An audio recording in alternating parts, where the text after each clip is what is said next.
What's the most what thing a family member has done? Story 1. When my grandfather died, he left the house to me, my aunt, my uncle, and my grandmother equally. Everyone signed their part over to my grandmother, but I was too young to. Fast forward to my 18th birthday. My grandmother says she needs me to sign papers so we can get a mortgage to fix up the house. I go to the lawyer and sign the papers. When I get back to the house, the locks are changed, and I am informed I just signed over my rights to the house to my grandma, and surprise, I am kicked out of the house. I was homeless for 6 months until some friends, who barely knew me, took me in. My family got a mortgage on the house, squandered the money, and ended up losing the house to foreclosure. I could have a freaking house right now. Makes me livid. Story 2. Well, growing up, my bro always had terribly bad-smelling feet. Whenever I folded up the washing, I was always grossed out by how crusty his socks were and just assumed it was due to his sweaty feet. Keep in mind I'm female. Fast forward to 2014, and we're in our 20s. I learned last month that some guys wank off into socks. I was folding up his crusty cement socks. What the F, Matthew? Matthew was bitten by a radioactive foot mite, which caused him to have supersonic spunk that requires anti-supersonic washing powder to remove. The family cannot afford the said washing powder due to a crippling family debt caused by a really big thing that happened that I can't elaborate on right now. To save our family from having to fold up his crusty socks, Matthew turned to adult films in an attempt to make money from his supersonic spunk, but unfortunately it burned holes through several female porn stars, the JJs, buttholes, TTs, and mouths. From such traumatic experiences, Matthew learned his true path: to cure the world of a twisted obsession that occupies all corners of the earth, the vajazzle. Matthew will not rest until he has burnt off every vajazzle. No vajazzle is safe. He will not rest. He will not rest. Story 3. I was about 9 and snuck into my parents' room for snuggles in the middle of the night. Hated sleeping in my own bed. When my dad thought I was asleep, he started rubbing himself all over me. I wasn't old enough to know what was happening, but I had a strange feeling that it was wrong and awkward. So I pretended I was asleep and just tried to roll away from him. When the memory came back to me at an older age, when I was able to recall exactly what that asshole was doing, it was too late to bring it back up. I never went back for cuddles again. Story 4. My father is one of 4 kids. His brother, my uncle, is married to the cheapest woman alive. She had an older brother who died young, leaving 2 small children. When her wealthy parents died, she contested their will and managed to keep their entire fortune for herself. She is worth a few million as a result. Her brother's kids got nothing, and she is rather proud of that. I only wanted what I was entitled to. If you visit her house, my aunt will not lift a finger. She won't make food or play hostess or do anything at all. She wants aspats for keeping the family in touch, but won't spend a dime to feed the 10+ people she invited over. We've learned over the years to treat events at her house like a potluck. We all bring food to share now. Paper plates, washing dishes cost money, so she doesn't want to use her own dishes, and plastic silverware. She's even complained about people flushing too often, more water wasting, and using too much toilet paper during these visits. Last time, my contribution was a 4-pack of Charmin double rolls.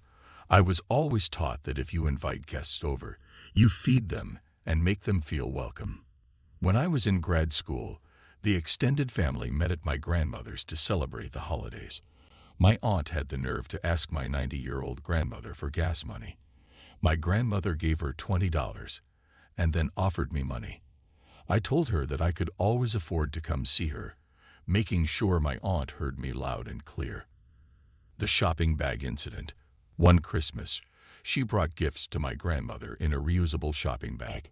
You know those bags you can buy at Whole Foods or any grocery store for about $1. Apparently, in the chaos, the bag got misplaced.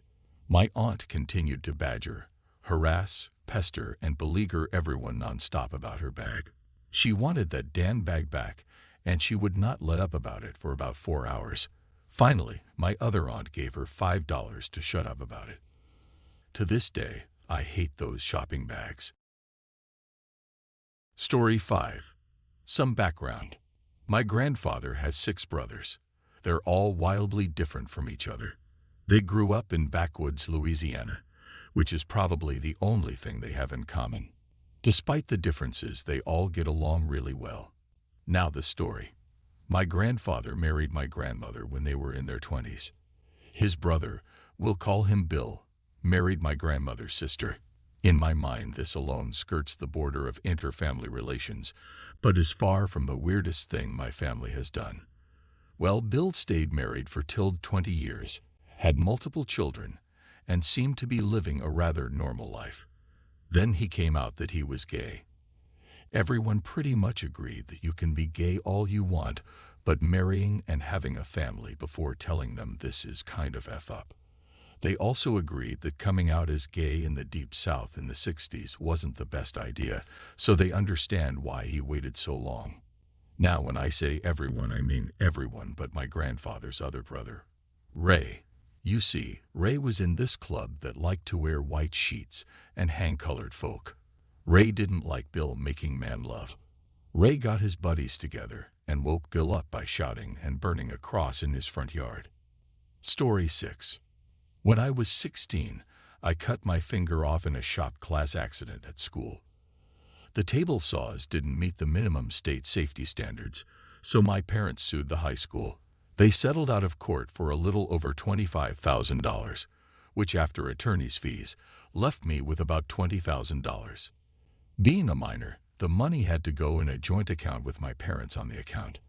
I took $1,500 and bought my first pickup truck about a week after the settlement. Fast forward 2 months later, and I'm checking the mail one day after school, and I see an envelope from the bank. It's addressed to my parents and myself, so I go ahead and open it. It's an overdraft notice.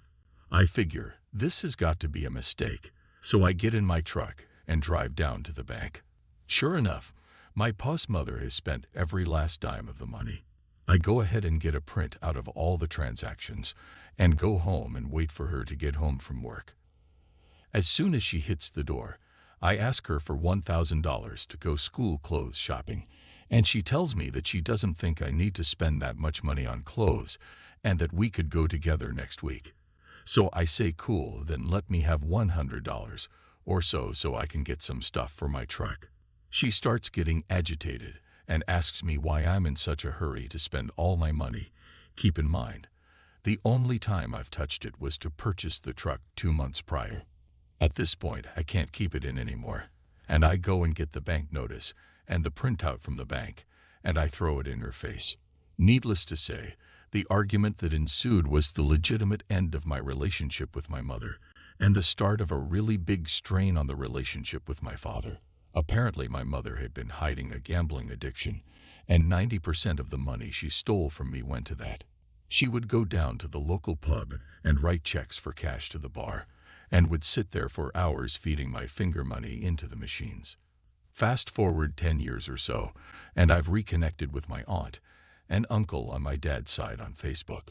We are having a conversation about my grandmother, who had passed away when I was 8, and the conversation turns to what my brother and I had done with our lives.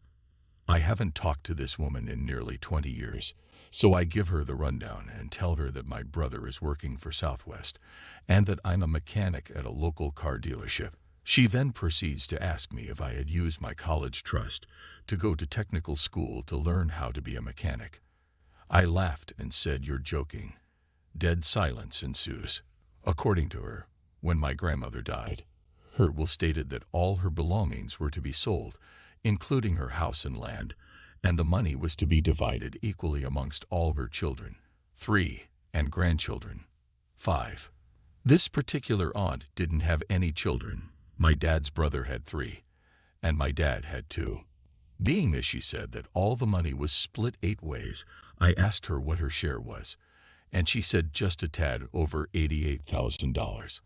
I remember my parents getting new cars and taking trips after my grandmother died, but as an 8-year-old, I didn't think anything of it. Story 7. My family is generally pretty normal, but I do have one aunt that will sue over anything. She has been on long-term disability from a car accident that was so minor insurance did not even fix her car, and when the insurance company sued to get her off, she managed to break her foot at the doctor's, then sued him. Fortunately, a couple of weeks later she was sitting in her car in the parking lot of a supermarket and someone bumped her car, so back to the lawyer and back on disability.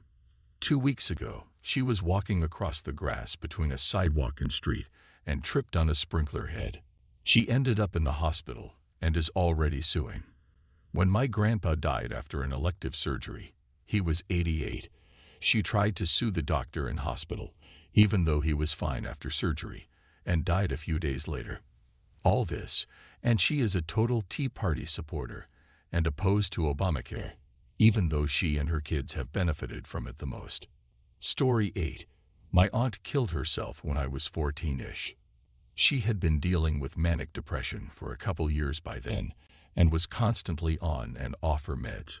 Her husband, the guy's an asshole, divorced her when she became manic depressive, and her kids eventually cut all ties with her due to her being so out of control and her constant mood swings.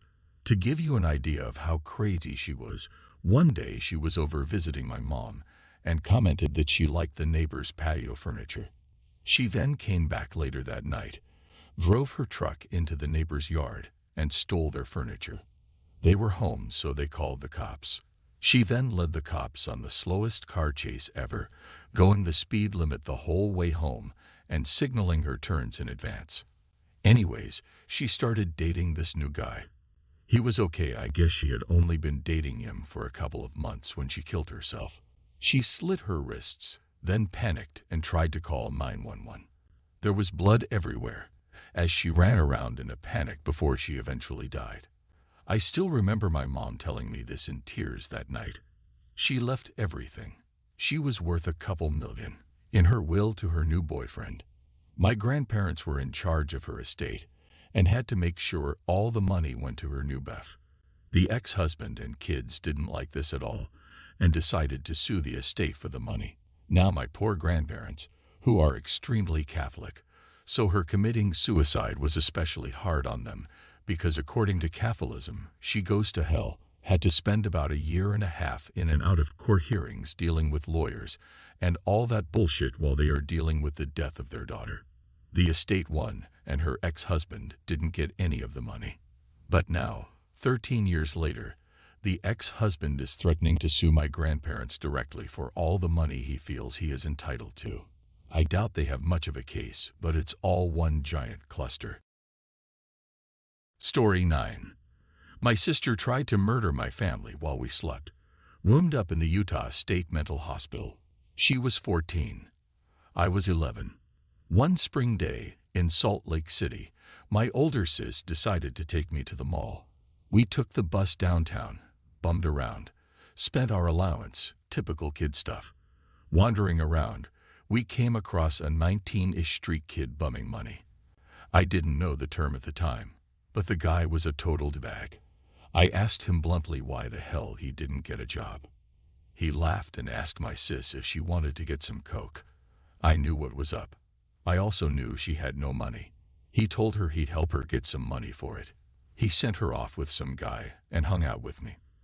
I smoked a cigarette with him and talked, though I have no recollection of what. When my sister returned, we went behind a building and my sis and the d-bag shot up.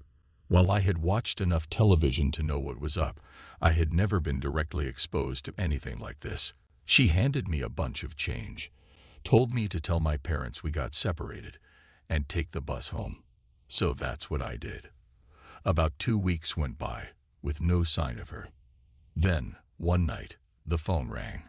My parents went to pick her up from the police station. She had been living with some random guy in a van. When she came home, her pupils were huge. She told me how she had done so many drugs and made so much money, selling her ass. I was pretty disgusted. Then she told me how we could be independent of our parents. My mother and I didn't get along well, and it would only involve starting a small fire. "You're talking about killing them?" I asked, with far less horror in my voice than I felt. She laughed and called me gullible. A few mornings later, I woke up around 5 in the morning. I'm not sure what woke me. I think it was the smoke. I wrapped myself in the baby blanket my great-grandmother had made me and ran outside, yelling for my family to come out. My parents and younger sister followed. My stepdad ran back inside to get my older sister and our pets. My sister's bedroom door was locked. The fire was coming from within, but she was in our backyard with a backpack, clothes, food, her flute, and her VHS Star Wars trilogy. I remember narrowing my eyes at her and telling her I knew she did this. The fire was out before the fire department got there. She was charged and eventually convicted of 4 counts of attempted homicide and aggravated arson. I had come clean with my parents about most of what had transpired that day, as well as the ominous joke about starting a fire to emancipate us.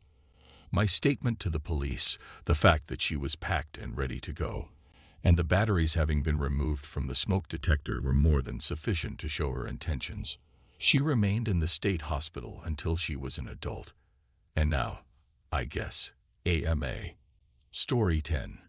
My dad went to a hearing where his brother was being tried for armed robbery. My father and his siblings/parents don't get along. He wanted to go to see whether or not his brother felt any guilt or anything for his actions. Well, his sister saw him sitting there. She gets up, yells at him, and throws scalding hot coffee on him, then attempts to get the police officer to arrest him because he went apeshit. My family on that side is a bit F up.